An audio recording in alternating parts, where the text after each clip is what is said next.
I Love Dogs by Wes Anderson is a coming-of-age story characterized by its unique animation style and complex story.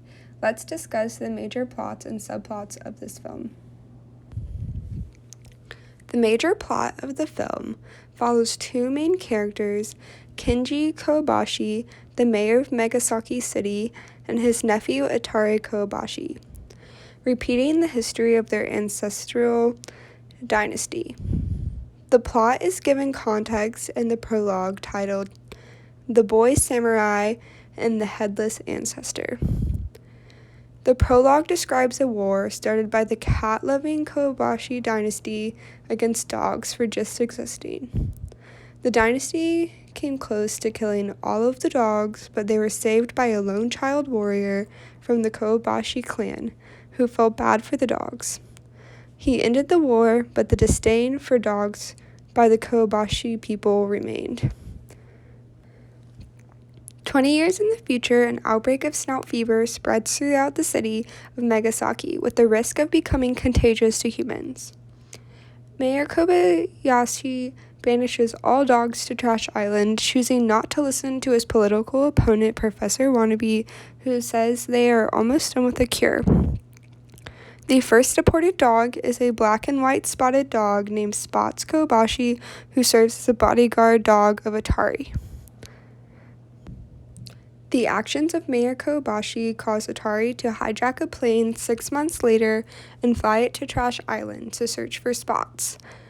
After crash landing, he is rescued by a pack of 5 dogs led by the dog Chief, a lifelong stray. The pack takes a vote to decide if they will help Atari find Spots. 4 of the dogs agree, but Chief initially declines.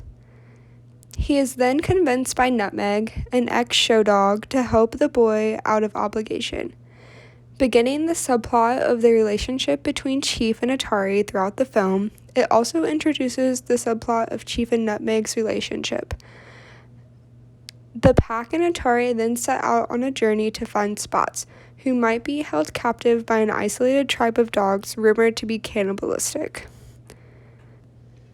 Meanwhile, Professor Wannabe develops a successful serum and shows the results to Kobashi, who dismisses him. The professor objects, and Kobashi has him put on house arrest, and then murdered through poisoned sushi to keep him from telling the truth. Tracy Walker, an American exchange student and member of a pro-dog activist group, and also the owner of Nutmeg, suspects a conspiracy theory and begins investigating Mayor Kobashi. While investigating, she also begins to develop a crush on Atari. Kobashi and his political party are revealed to actually be responsible for the snout fever, seeking to eliminate the dogs as the cat-loving dynasty tried to do in the past. During the journey, Chief and Atari are separated from the others in the pack. Atari tries to treat Chief like a pet, and Chief is not interested. They eventually bond, and Chief allows Atari to give him a bath, revealing his white and black spotted coat, which is very similar to Spots. Chief and Atari are reunited with the rest of the pack when they are attacked by a rescue team sent by Mayor Kobayashi to retrieve Atari. They are saved by Spots and the dog's tribe from the rescue team. Spots reveals that he is Chief's older brother and that he was rescued by the tribe, who were originally test subjects from a secret lab that was abandoned. After Spots was rescued, he became the tribe's leader and mated with Peppermint, and is now expecting their first litter. Because Spots is expecting a family, he requests that the duties of protecting Atari be passed to Chief.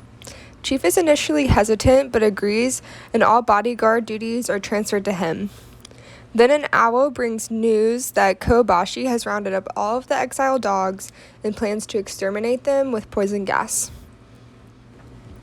Tracy confronts Wannabe's closest colleague, Yoko Ono, who confirms Tracy's conspiracy theories and gives her the last vial of serum. At Kobashi's re-election ceremony, he prepares to give the extermination order when Tracy presents her evidence of his corruption. Kobashi begins to deport Tracy, but is stopped when Atari arrives with the dogs.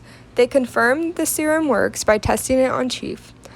Atari addresses the crowd and recites a haiku he wrote, and dedicates it to Kobashi. Moved by Atari's words, Kobashi removes the band. They fought with Kobashi's right-hand man, who was mad at Kobashi for removing the ban, and both Atari and Spots are sent to the hospital. Kobashi has to give Atari a kidney to save him. Kobashi ends up winning the election, but is not able to hold office after the scandal. Therefore, all of his mayoral duties will transfer to his next in line, which is Atari. 1 month later, Atari officially becomes the new mayor of Megasaki and has all dogs reintegrated into society and cured of the dog flu. While Kobashi and co-conspirators are sent to jail for political corruption, Tracy and Atari become a couple, while Chief and Nutmeg become their bodyguards and begin a relationship. Meanwhile, Spots, recovering from his injuries, has had a statue erected in his honor and resumes raising his litter with Peppermint under the care of a monk. While the film is wrapped up very nicely, I'm curious as to how the plot would be affected if instead of Atari's haiku changing the mind of Kobashi, instead there was a battle between Kobashi and Atari, similar to the prologue where the samurai beheads the leader. It could bring the plot full circle, but give less resolution or forgiveness to Kobayashi.